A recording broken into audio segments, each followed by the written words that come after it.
I was like, it's not so important to me. I don't think I'm really into that. But I didn't really have very strong beliefs one way or another. And I would say also at this time,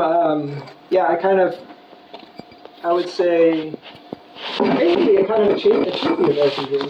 Like, I got out of poverty. I eventually moved to California. I was an aerospace engineer out there, working for this really cool company, making prototype aircraft and spacecraft in the desert. And I had a nice car. I had a motorcycle. I had a nice apartment. And then I was like driving around these neighborhoods.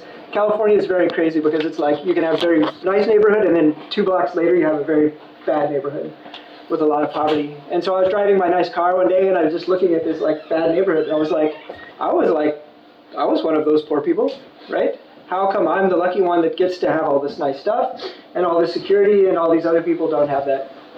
So I think that was kind of the beginning of the end of my illusions that being a capitalist was going to be good for me on a personal basis and was going to be good for society.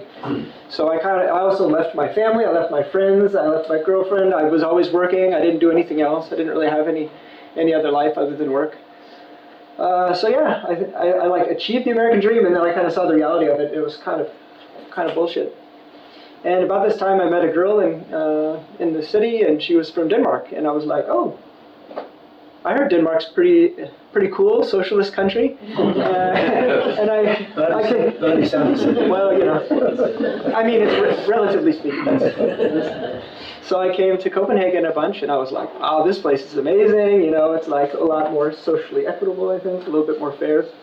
And I want to go just travel the world and see other places. So I moved here 15 years ago, and yeah, I started being part of this Danish dream, I guess you could say. And the first years I was here, I would say a really wonderful experience. Yeah, I mean, it was sort of like peacetime, and there was I went from aerospace to drones, so kind of like small, remotely piloted aircraft. And 8 years ago or so, there was a lot of investment in that. The Danish government made a drone sort of like roadmap to where drones were going to fly around and deliver stuff for us and do healthcare. And yeah, all the researchers and scientists and people at the university were like, if you just give us a lot of money, we'll make all these jobs happen and all these dreams come true. And they sort of bought into that. I mean, we got a lot of money at the beginning. And so I developed a bunch of drones doing healthcare and doing search and rescue, also some for developing countries, so students could learn how to build drones at low cost. And at this time, I also got a bit interested in ethics and philosophy, because kind of like with my whole existential crisis as an engineer, I was like, at one moment I was like, am I even part of the solution? Like, am I even is being an engineer a positive aspect in society, or am I just making weapons and engines that pollute, and am I just a hired gun, basically? So I kind of also was working with that sort of existential doubt, and I was lucky enough that I got funded to do a PhD at the university, and I convinced my boss that I wanted to do it about ethics. Yeah, and he was like, oh. He was like, make sure that it's actionable, and I was like, yeah, sure. So I sort of disappeared and read philosophy for a couple of years and talked to a lot of humanists and a lot of social scientists, and a lot of people outside of the technical faculty. And that was a pivotal moment, I would say, a pivotal time in my life, which was maybe 6 years ago, doing my PhD and talking to all these other people about the sort of social influence that technology has and how much power comes along with technology. And during that time, I also read a book chapter from my friend Steve, who's a philosopher of technology, and he wrote a chapter about Marx.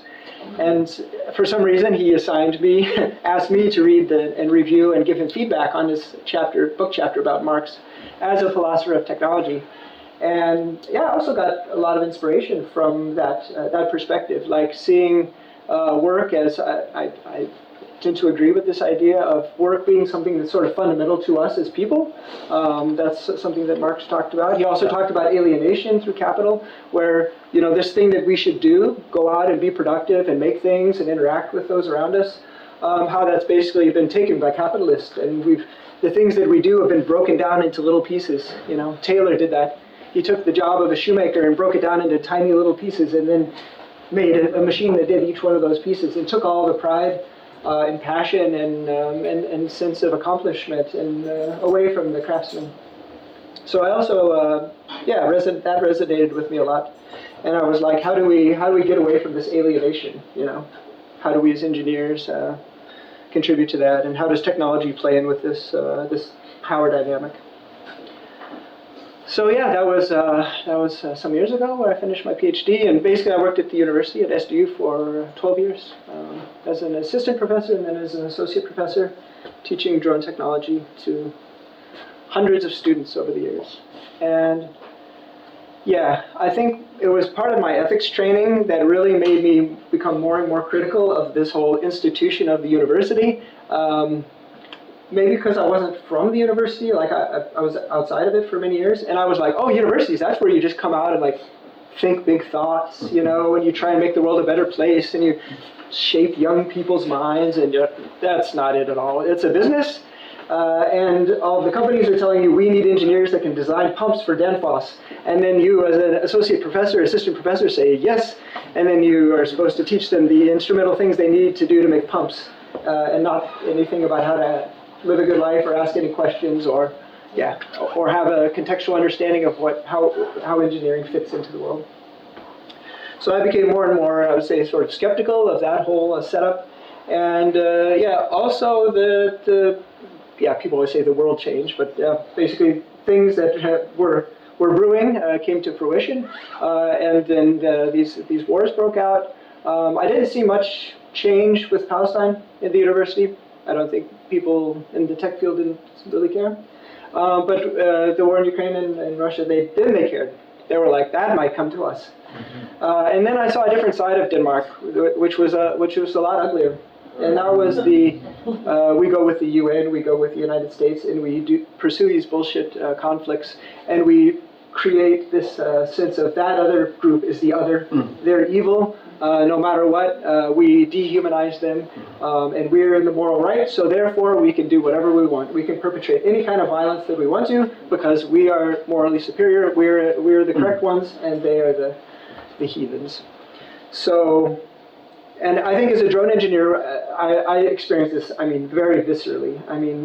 At the drone show, it was a matter of a couple of years ago, oh look, this drone can do something about environmental monitoring for animals, like preserving animals, or making maps or something. And then it was like, well, we're making flying bombs.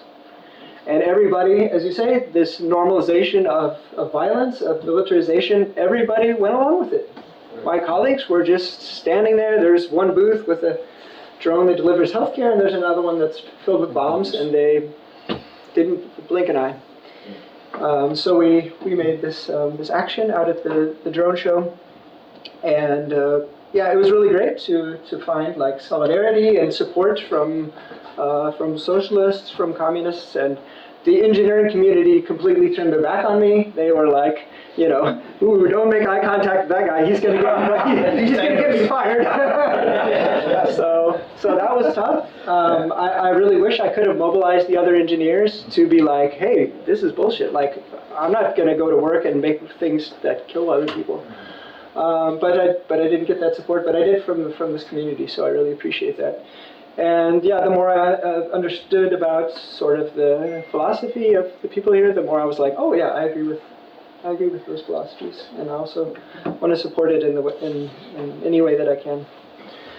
So that I would say was kind of the turning point. I was like dreading the drone show happening, because I used to be like, oh okay, it's kind of fun, for a couple of years I gave talks about ethics, and then they slowly got less and less interested in me talking about ethics at their show, and then eventually said, no, that's okay, we don't need that.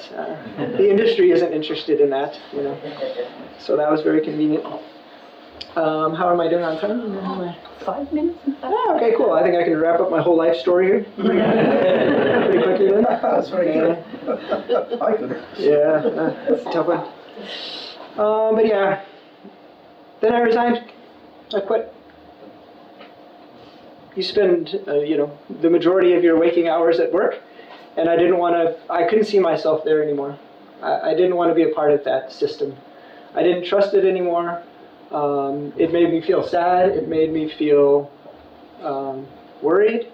It made me think about my students. I was like, the moment these young people leave my class, they can go and start blowing people up immediately. And I don't trust them. I don't think that they've had the proper training to use their knowledge and power responsibly.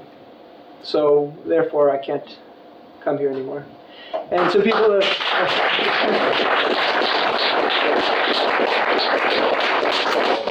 Yeah, and some people have said, why didn't you stay and fight from the inside? And I did. Yeah. There were many days where I went and I was like, oh man, this again.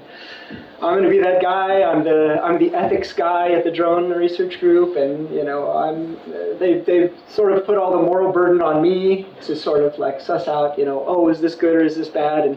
And then I was sort of like the I'm going to say like the human shield between them and morality, I guess. And that's a very exhausting position to be in. And I had some support from my friends at the humanities and my social scientist friends because they saw, you know, the bigger picture. But the engineers, yeah, most of them weren't so keen. So that was a bit of a disappointment. So yeah, then I was like, well, what do I do now? So one thing is I want to continue talking about this, yeah, sharing my experiences and yeah, hopefully like arguing for peace and de-escalation and demilitarization. I also come from a country that's a very militarized place, so I've seen how it is, and it's just built in. Everyone just does it, and it's, oh yeah, support the troops, you have to support the troops. And we go into these ridiculous conflicts, and everyone should be behind it, or they're Traitors. Exactly, they're traitors. And I think my decision to quit, what I do now is I do a little bit of ethics consulting, but mostly I make art and hang out and trying to like decompress from this whole situation. And yeah, I think I took some inspiration from Marx here because I was like, I want to be in charge of my means of production, which is mostly my intellectual production and also a bit of craft and making things. I want to get back into building stuff. I love building stuff, so I've been making a lot of weird technological art. I also use my art to, I would say, like, question capitalism and subvert and critique technology. Once you've been inside and see how the sausage is made, it's also very easy and very fun to make like weird robots that like crash into things and you know, machines that spin themselves to death, and you're like, yeah, I mean, yeah. So I'm thinking maybe that's how I can sort of have a good life myself and also do the kind of things that I want to do, have control where I feel like there's certain, like basically the work that I do has to fit my moral requirements, and then also have fun and make weird stuff. So Make weird stuff. that's where I'm at now. Yeah. But yeah. Thank you. Thank you.